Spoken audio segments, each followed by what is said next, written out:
একদিন বাড়ি ফিরতে অনেকটা রাত হয়েছিল। বাবা বলেছিলেন, একই বেয়াদবি, যতদিন আমার বাড়িতে আছো এসব একদম চলবে না। বিয়ের পর একদিন শ্বশুর বাড়িতে নাচ প্র্যাকটিস করছিলাম।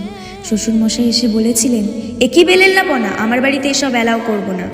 আমার স্বামী আমার চোখের জল দেখে বলেছিল, চিন্তা করো না, আমি বদলি হচ্ছি, শহরের বাড়িটা শুধু আমাদের হবে। নিজের বাড়ি পেলাম, মন খুলে সাজালাম সে বাড়ি। একদিন হঠাৎ দেখা হলো মিষ্টির সাথে, ওকে নিয়ে এলাম নিজের বাড়িতে। শেষে স্বামী বলেই দিল, আমার বাড়িতে এগুলো আমার একদম ভালো লাগে না। কেন কে জানে উত্তরটা দিয়ে দিলাম, তোমার বাড়ি মানে? তোমার সেই বাড়ি যেটাকে তুমি শুধু নিজের বাড়ি ভেবে গর্ব করো? এ বাড়িতে আমারও সমান অধিকার আছে তোমার মতো। তোমার বাড়িকে ঘর আমি বানিয়ে তুলেছি, ঘাম রক্ত ঝরিয়ে। মেয়েদের নিজের বাড়ি হয় না জাতীয় কথা বলে মেয়েরা যদি নিজেরাই নিজেদের অধিকার ছেড়ে দেয়, তাহলে গৃহহীন হয়ে বাঁচবে তারা, গৃহহীন হয়েই